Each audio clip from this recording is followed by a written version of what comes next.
Hello and welcome. This is Sean, one half of Sean and Kiara, and I'm watching and talking over my inking of my reboot of the Flying Duchess comic strip. We're turning it into more of a comic strip format. And here we see the first two strips, along with my first attempt at the first strip, which I redid, and see a little bit of the second strip as well. The second strip, I still need to do some backgrounds. I'm not sure exactly how I'm going to do the backgrounds yet. So we're inking the first strip, and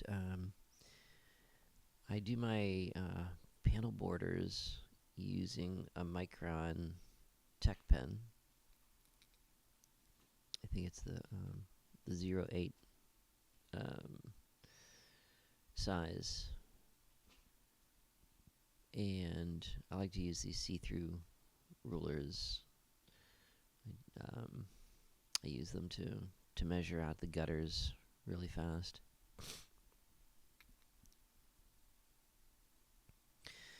The first panel has the character Artie there, and she was an important character the first time around. I did the story as more of a comic book style story, formatted for like comic book pages, and I've given her a little bit different of a look this time. She's sort of out of her office uniform in her civilian duds. And for this scene, I think I was referencing some fashion illustrations from the 1970s. I did an initial sketch of her costume. I'll have to find it and put it up on the screen. And then the whole house or apartment or flat or wherever they are, I'm assuming it's Artie's flat, has a kind of a space age modern feel to it.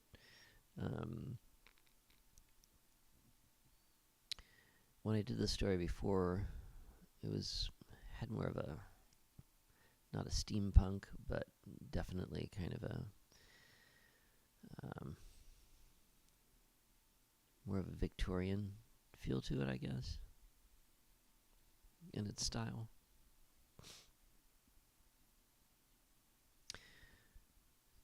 Beside Jane there, who's sitting on the other couch, is can be seen her plasma wrench leaning up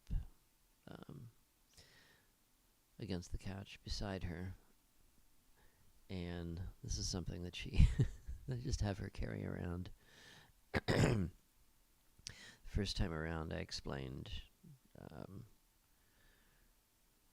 why she had it, or I guess I never really did explain why she had it. I should do that. Anyway, she always carries this thing around, and it's kind of her go-to tool. And she also uses it as a kind of a self-defense weapon when she's in a pinch as well. So it can give somebody a blast, like a shock. It immobilizes them.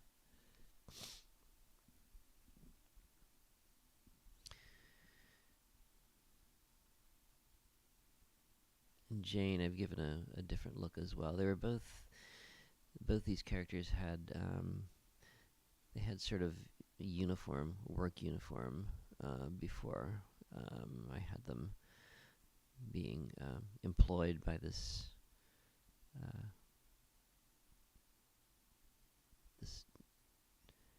mega corporation, the Outremer trading company, and Jane kind of had a pilot's costume or uniform, and Artie had the uniform of one of their bureaucrats.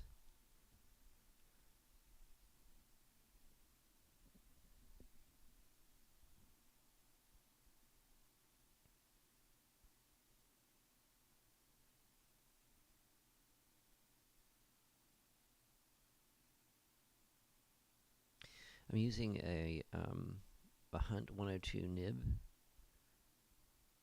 right here, and I kind of switch back and forth between that and the zebra nib that I came to favor when I was doing my last book, Rhiannon. Although I still like the Hunt for really small detail work, and it has anyway. It's got such a nice line. It's just tough to. You can't push it backwards. The zebra, you can do that, so it's tough to do more circular things. Balloons or word balloons are kind of tough. What's really tough to do with the Hunt 102 are things like clouds or puffy shapes, things like that. So when I have to do that type of thing, I use the zebra.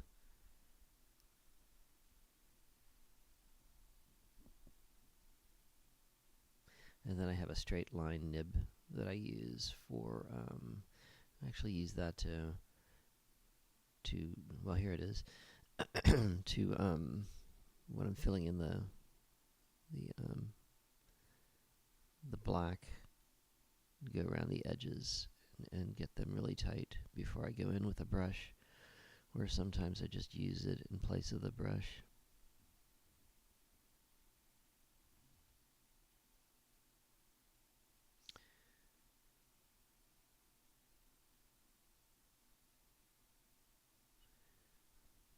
But the point on this tends to get dull pretty fast. I don't sharpen the nibs. I read that Hergé did that. He would sharpen his nibs so that he found the nib that he wanted to use, for the rest of his life, and he bought up a big supply of them, and then to extend their life, he would sharpen them.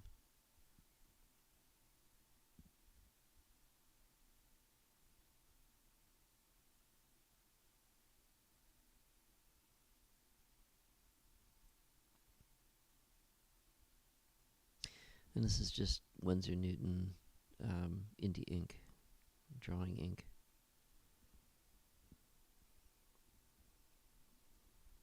Real traditional materials here.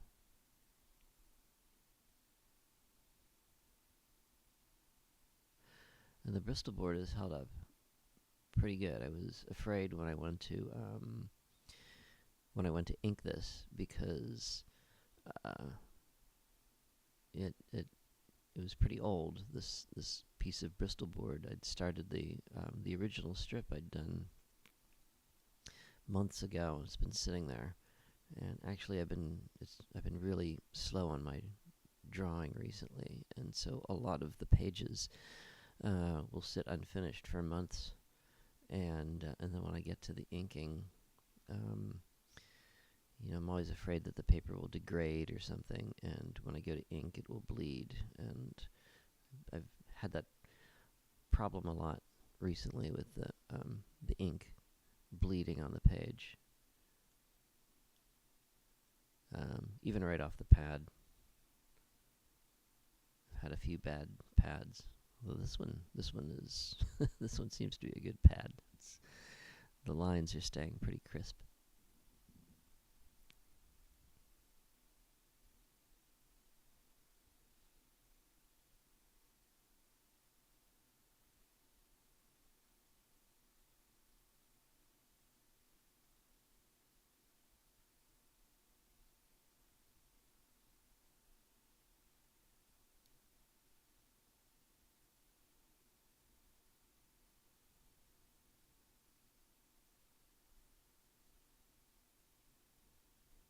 is always a big question for me. Shadows, how much shadow to put in when you're working in a style that is so stylized like this, like a clear line style. You don't really do much in the way of shading or even of shadows, and when you do, it's they're so rarely done that they tend to have a nice effect. I put them under vehicles, but I tend not to do them too much.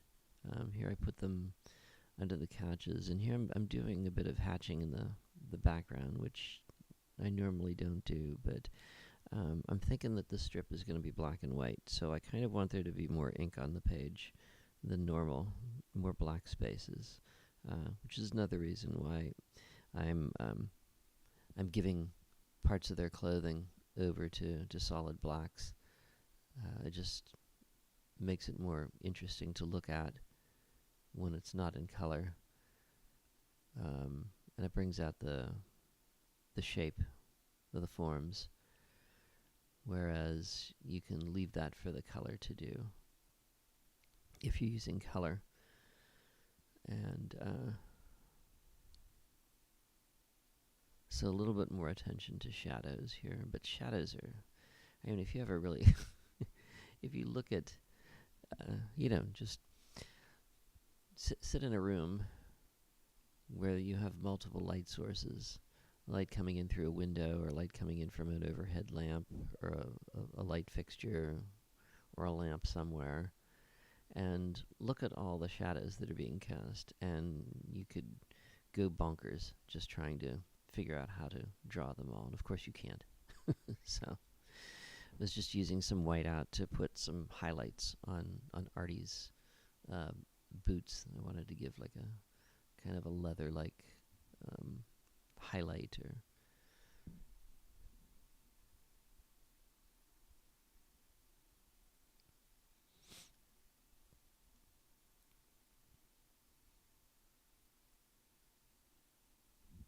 I was really unhappy with the way the inks looked on the first attempt I did on this strip, and I'm a lot more happy here. Their faces are really their faces are really important, these two, and so I was really careful to try to get them just like I had them in the pencils. Her chin is a little weird when you look at it from that angle. When I'm doing the faces, I use a what do you call it? a magnifier light. Not a magnifying. It's like a magnifying glass on a light. And you look through the circle of the fluorescent light. It's in like a hoop or a loop. It's sort of the thing you see them in beauty salons when they're doing detail work. Well, I use it for small detail work here, because my eyes are getting so bad.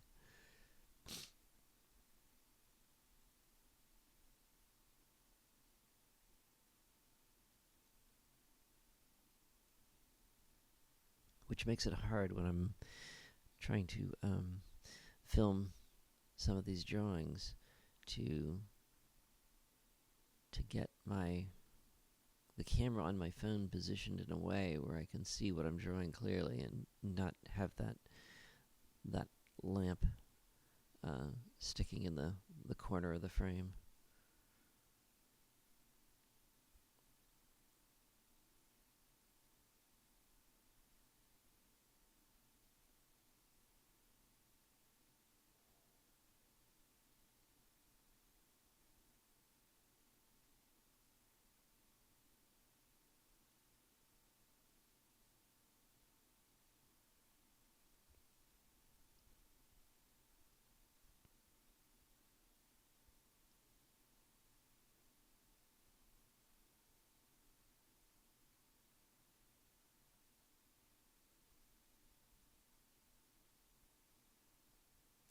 So once the strip is done, I'll scan it, and I've decided that I'm not going to hand letter the word balloons.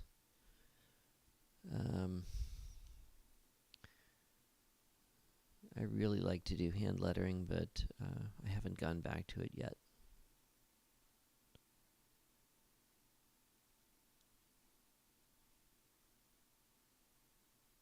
I think for me it's mostly a time issue.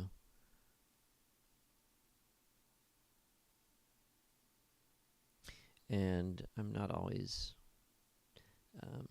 completely satisfied with the way my hand lettering looks either. But I guess that's part of the appeal of the hand lettering. It looks like it's done by hand, as opposed to using a computer font, where no matter how good it tries to mimic your own handwriting, it's still obvious. It's like CGI. You can spot it, or AI art. You can always you know it when you're looking at it. Still, although they keep saying that will change.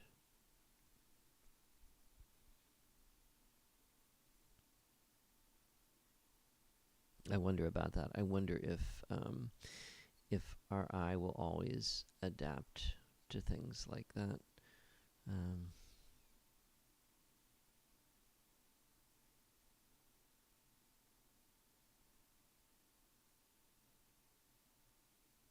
Just how we've seen CGI effects in movies, and how it seems so marvelous when you see somebody doing something new and innovative, and then a few years later you look at it and you say, yeah, that's obviously CGI. Your eye adapts to it. You can somehow, you just have that ability to recognize it. But they say that AI will get to a point where we won't be able to tell.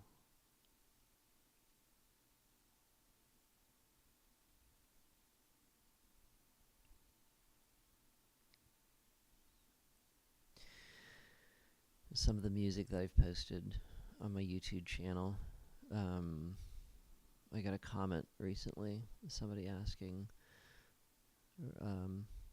saying rather, this is AI generated music, isn't it?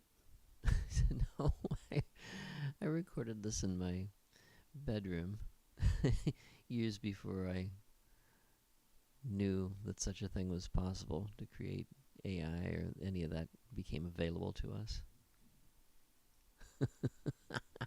I don't know if that's if I should be offended by that.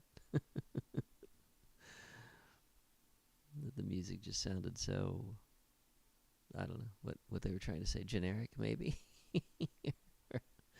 Or maybe it was a compliment. Maybe it had some sort of weird AI-ness to it.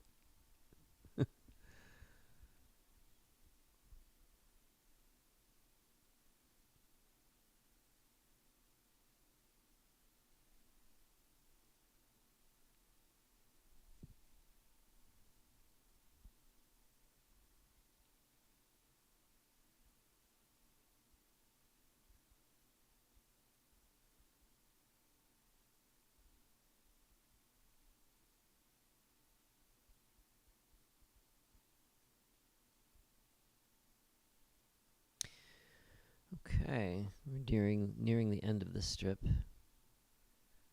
just need to fill in the blacks and add the highlight to Artie's boots, and we'll be done. So thank you for watching, and hope that you return to see more. Please consider becoming a member of our Patreon site, and we thank you.